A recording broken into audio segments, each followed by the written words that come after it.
A nossa esperança é sempre de que em Jesus dias melhores virão e que logo, logo nós aguardamos este novo céu e a nova terra, onde não existem mais lágrimas, não existirão mais dor. E eu me agarro a estas palavras, a essas promessas, porque são fiéis e verdadeiras. E verdadeiras, porque fiel é aquele que prometeu, é aquele que fala e as coisas se cumprem. É o único que não pode errar. Ele é tão bom que nós, mesmo sendo como somos, Ele continua a nos amar da mesma maneira. É algo que nós nunca conseguiremos compreender, irmãos.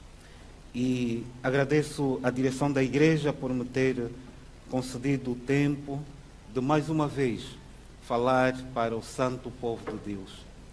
Quero agradecer também a Rafaela Ramos pela linda interpretação da música.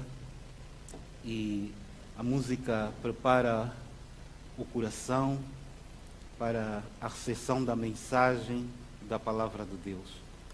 Agora eu peço silêncio, porque estamos num momento solene e precisamos de ouvir a palavra de Deus, esse Deus que fala ao meu e ao seu coração. Querido e bom Pai, obrigado pela tua bondade, pelo teu amor e por essa missão de levarmos a tua palavra aos que não te conhecem. Que esse desejo, essa vontade possa germinar em nosso coração, Senhor. Que o interesse pelas almas perdidas, Senhor, possa ser tão grande quanto o amor que o Senhor tem por nós. Ajuda-nos a compreender a missão de pregar, a missão de evangelizar, a missão de trazer almas para a tua igreja. Dá-nos o Espírito Santo. É o que te pedimos e te agradecemos em Jesus. Amém. Prezada igreja, David Livingstone recebeu certa vez uma carta da Sociedade Missionária perguntando se havia boas estradas no interior de África. É que queremos mandar outros missionários para ajudá-lo. Escreviam. A resposta veio prontamente, irmãos. Se há pessoas prontas para vir somente se houver estradas boas, não quero que venham. Eu quero homens que venham mesmo que não haja nenhuma estrada. Não entenderam? Os irmãos entenderam? Quem entendeu diz amém. Amém. Caminho, irmãos, do Evangelho. Essa mensagem que tocou o meu coração, ela precisa de ser partilhada com outras pessoas. E nós não vamos encontrar, irmãos, caminhos perfeitos. Muitas vezes o caminho, você que deverá fazê-lo, sozinho. E às vezes em circunstâncias difíceis, irmãos, com chuva, frio, e muitas vezes sendo alimentado pelo Deus do céu. Você está disposto a isso? Você está disposto a isso? Irmãos, o tema que eu trago para este sábado: ir, amar e transformar. Vários verbos num único texto, irmãos. Ir, amar e transformar. E o texto-chave encontramos no livro de Mateus 28, os versículos 19 e 20. É sobejamente conhecido por todos nós. Ide, portanto, fazei discípulos de todas as nações, batizando-as em nome do Pai, do Filho e do Espírito Santo, ensinando-os a observar todas as coisas que vos tenho mandado. Irmãos, hoje aqui reunidos, neste culto de missões, eu quero partilhar com a igreja esta palavra poderosa. E vamos refletir sobre o mandamento que Jesus nos deu de levar o Evangelho a todas as nações.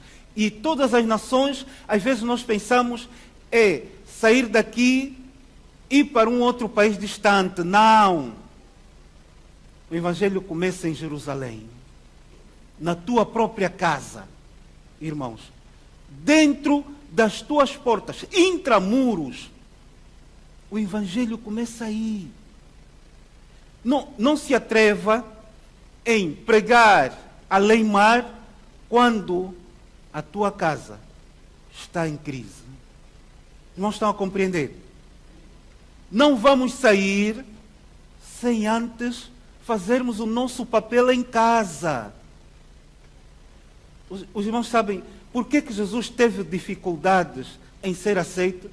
Porque os próprios irmãos de Jesus, que dormiam e acordavam com ele, não aceitavam que ele era o Messias prometido da profecia bíblica. Então, dentro de casa é onde nós teremos maiores dificuldades. Está a perceber, Benjamin?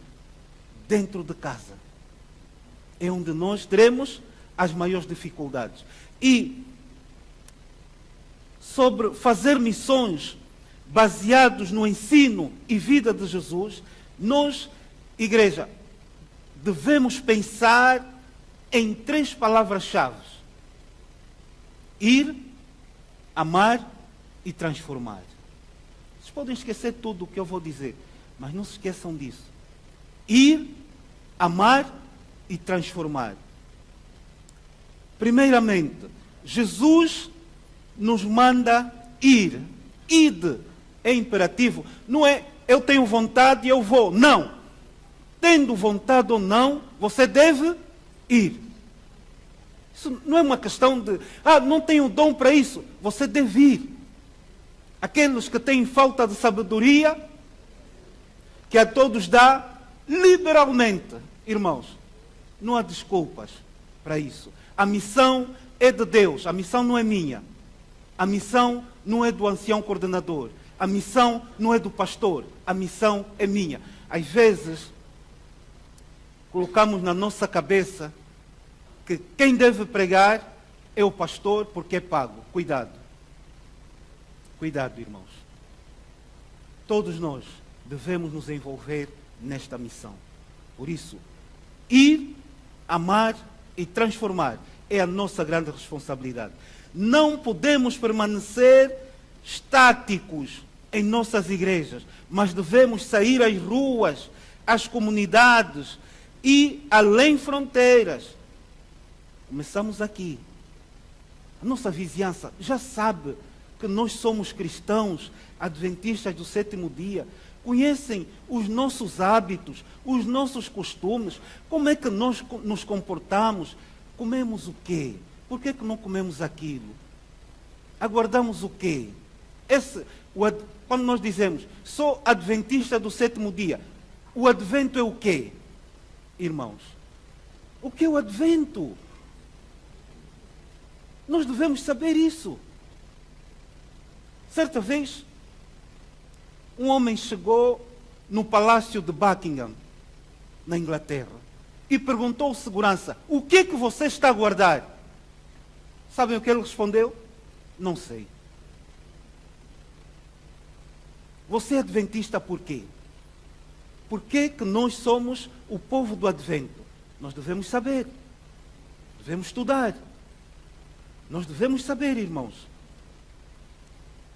Levando o amor de Cristo a todos os lugares. A grande comissão, irmãos, nos envia para além da nossa zona de conforto, para alcançar aqueles que ainda não ouviram a mensagem da salvação. O próprio Jesus nos deu o exemplo. Ele desceu e se fez homem. E como homem, ele obedeceu à missão dada por Deus. Às vezes, irmãos, punge-me o coração, irmãos, punge-me o coração ver que a igreja não evangeliza. Às vezes, sinto-me dentro de uma camisa de força. Eu não sei se estou doente, se estou preso. Irmãos, aqueles que são médicos sabem. Aqueles que trabalham com os prisioneiros sabem. Às vezes sinto-me dentro de uma camisa de força. Eu não sei se estou doente, se estou preso. Estou dentro de uma camisa de força. E ir, há aqui um aspecto importante, irmãos. Você vai sair para fazer o quê? Temos que nos perguntar, né? Nós somos seres inteligentes. Vou sair para fazer o quê? Vamos usar os 5 métodos de Jesus Cristo. Primeiro, ele se misturava com as pessoas. Agora, os nossos problemas com as pessoas, não gosto desse, não gosto daquele, eu não consigo conviver com esse, não convivo com aquele. Como é que nós vamos pregar a todo mundo? E aqui diz que os evangelhos apresentam a vida de Jesus em torno de pessoas. Jesus estava com os idosos, com as crianças, homens e mulheres, mas também estava com os judeus, os samaritanos, os fariseus e os publicanos, povo que não se davam. Não estão a ver? Não estão a ver? E todos tinham a sua atenção e interesse. Todos, não há exceção. Jesus não fazia separação. Em Cristo, todos tinham lugar. E Jesus não se esquivou diante das multidões e não se importou com o que pensariam dele ao estar sozinho com uma mulher de reputação duvidosa. Embora frequentasse a igreja ou a sinagoga, ele viveu e apresentou o evangelho nas grandes e pequenas comunidades. Ou seja, Jesus era acessível. E se nós queremos pregar essa mensagem a todo mundo, na minha geração, precisamos de ser acessíveis. Precisamos de ser acessíveis. Ainda no contexto de Jesus manifestava simpatia. Irmãos. E aqui, simpatia não é estar a rir só, estar a rir, mas não sabe o que é que está a rir. Não. Simpatia não é isso, irmãos. Temos que rir, um sorriso. Não é só isso, simpatia. A simpatia é muito mais profunda do que isso, irmãos. E Jesus misturava-se com as pessoas, manifestava-lhes simpatia, porque a simpatia é assim, uma pessoa simpática atrai pessoas, cria afinidades, conecta ideias e tem disposição em atender às demandas do outro. Disposição. Disposição, irmãos. O teu problema é o meu problema. Se eu vir que a irmã Josefa precisa de apoio, eu vou lá. Mas se for a irmã Dolores, eu também vou. Tenho disposição em atender à necessidade das pessoas. Isso é que é simpatia, irmãos. Este era Jesus. E ele, em Mateus 9,36, diz que, vendo ele as multidões, compadeceu-se delas, porque estavam aflitas e exaustas, como ovelhas que não têm pastor. Isso era Cristo, irmãos. Tudo a ver com a lição da escola sabatina, com quem estudou. Sei que muita gente não gosta quando eu prego, mas eu também não estou interessado nisso. Porque eu falo a palavra de Deus, irmãos. Falo a palavra de Deus. O dia que eu chegar aqui nesse púlpito e não falar a palavra de Deus, será o próprio Deus a me corrigir. O próprio Deus, irmãos. Há quase 30 anos que eu prego essa palavra. 30 anos, irmãos. Comecei muito cedo.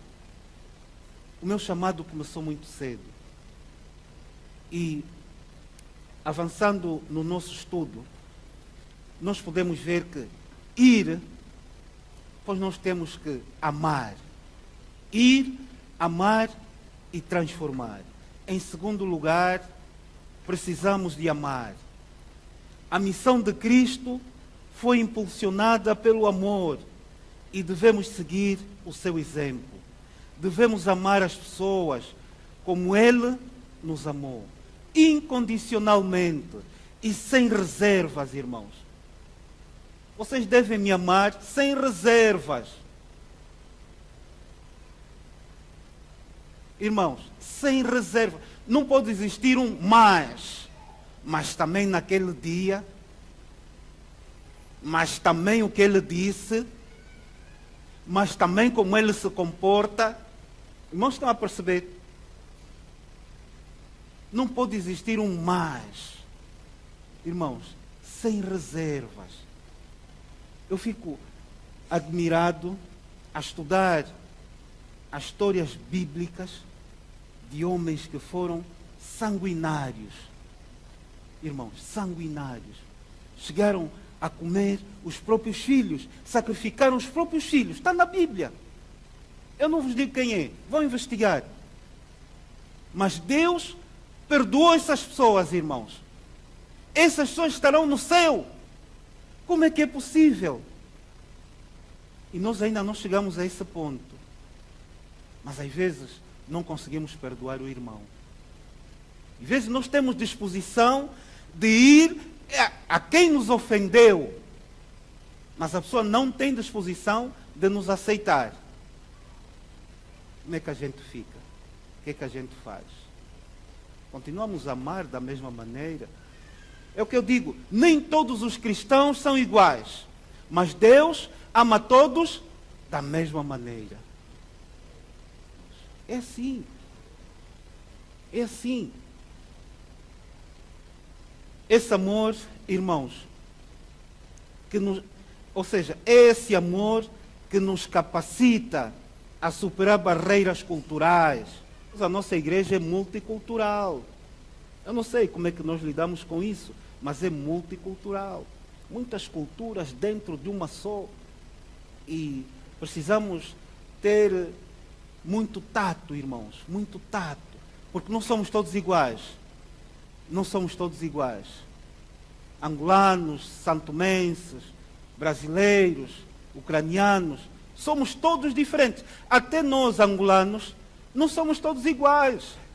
Então, precisamos ter esse cuidado de olhar. Eu tive um professor que ele dizia que problemas iguais devem ser tratados de uma maneira específica. Eu tenho necessidade de umas calças, mas as minhas calças podem não servir ao Vijor. Então, você não vai trazer 2 calças só porque quer satisfazer a nossa necessidade. Tem que saber, essas calças servem, não servem. Problemas iguais, tratamento específico. Estou a ver muitos rostos assim, a superar barreiras culturais, linguísticas e sociais, para alcançar os perdidos e desamparados. Esse amor, irmãos. E na parte final de transformação, ir, amar e transformar. E por fim, a missão tem o objetivo de transformar. A verdadeira missão não é apenas compartilhar palavras, mas também demonstrar o poder transformador do Evangelho. Devemos ser agentes de mudança na vida daqueles a quem servimos, levando esperança, cura e restauração em nome de Jesus. Sabem, irmãos, os cristãos que têm segurança que o dia de amanhã vai existir, não roubam. não dizem palavras torpes, não magoam o próximo. Eles trabalham para que haja união de esforço, justiça na distribuição e continuidade na ação. Nós que acreditamos no amanhã, temos que ter essa certeza, irmãos. Trabalhamos juntos em prol de um único objetivo: a nossa salvação. A nossa salvação. E nessa questão de transformar, eu gostaria de dizer alguns pontos. Dos 5 métodos de Cristo, lemos 2, ele misturava-se com as pessoas, manifestava simpatia e, no terceiro ponto, atendia-lhes às necessidades. Jesus era sensível à necessidade das pessoas. O reino de Deus que Cristo veio apresentar e estabelecer não se limita a aspectos cognitivos, embora o ensino da doutrina seja fundamental, ele precisa de ser acompanhado por atos de bondade, manifestações práticas do amor, que é o fundamento do Evangelho. É isso, irmãos. E depois de atender às necessidades, Jesus conquistava a confiança das pessoas. Jesus era uma pessoa confiável, irmãos. Jesus era uma pessoa confiável e absolutamente coerente com aquilo que ele dizia. As pessoas acreditavam no seu discurso e quando ele terminou de pregar o Sermão da Montanha, as multidões se maravilharam com as suas doutrinas. E Mateus explica a razão. Porque ele as ensinava como quem tem autoridade e não como os escribas. As pessoas vislumbravam na vida de Cristo o Evangelho sobre o qual pregava. Coisa que não viam nos líderes religiosos de então. E no Sermão da Montanha, Jesus dizia que se alguém, irmãos, se alguém te tocar na face direita, você devolve. Dizia isso? Oferece-lhe a outra. Era uma mensagem dura. Uma mensagem dura. Se alguém te fizer andar 1 milha, ande com ele quantas? 2. Não estou a inventar, irmãos. Que eu digo, eu prego nessa igreja há 30 anos, irmãos. Aqui no último ponto de transformar. Depois de Jesus se misturar com as pessoas, de lhes manifestar simpatia, de atender-lhes às necessidades, ele conquistava a confiança das pessoas e, por fim, chamava as pessoas para segui-lo. Este, irmãos, é o resultado final do método de Cristo, o chamado para ser um discípulo.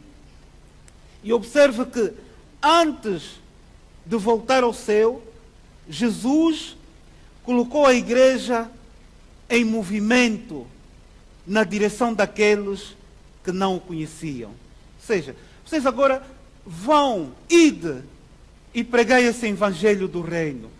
Para aqueles que não conhecem, para aqueles que ouviram e adiaram a sua decisão, para aqueles que estão no muro, para que eles aceitem essa mensagem. E a missão da igreja, irmãos, é pregar o evangelho e batizar pessoas de todas as nações, em nome do Pai, do Filho e do Espírito Santo. Todas as ações que desenvolvemos na igreja devem capacitar as pessoas a oportunidade de responderem ao chamado de Jesus. E eu, vou terminar conforme comecei, irmãos. David Livingstone foi um pastor que nasceu em Glasgow. E aos 10 anos, ele começou a trabalhar numa fábrica de algodão. Em 1834, perante os apelos da igreja, que queria mandar missionários para a China, ele decidiu preparar-se para assumir essa função. Em 1836, começou a estudar grego, medicina e teologia em Glasgow. E decidiu tornar-se um médico missionário. E em 1841 foi colocado à beira do deserto do Kalahari, na África Austral.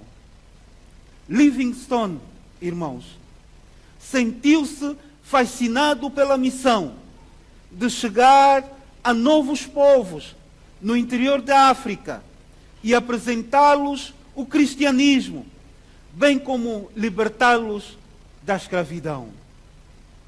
Ao todo, ele percorreu 48 mil quilômetros em terras africanas e, numa aventura de mais de 15 anos, atravessou 2 vezes o deserto do Kalahari, navegou o rio Zambeze, em Angola, até Moçambique, procurou as fontes do rio Nilo, descobriu as cataratas Vitória e foi o primeiro europeu a atravessar o lago Tanganyika.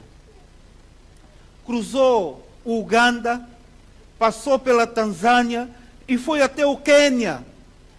Andava a pé e em carros de boi, nas aldeias, irmãos. Ele tratava dos doentes, conquistando assim a amizade dos nativos. Por muitos anos, a sua saúde demonstrava fragilidade, vindo a falecer no dia 1 de maio de 1873. E sabem o que os nativos fizeram? Encontraram David Livingstone morto e ajoelhado ao lado da cama. Ele morreu a orar, irmãos. Esse médico missionário. Isso na aldeia do chefe tribal Chitambo, na Zâmbia, no distrito de Serenge, a cerca de 100 quilômetros a sudoeste do lago Bangelu. E depois, os seus auxiliares, homens de confiança de David Livingstone, Shuma, Susa e Mnyasseri, enterraram o seu coração e as suas vísceras debaixo de uma árvore, onde em 1902 foi erguido o atual Memorial Livingstone. Então que Deus, irmãos, que é bom, nos ajude a compreender melhor o estudo e a leitura da sua palavra.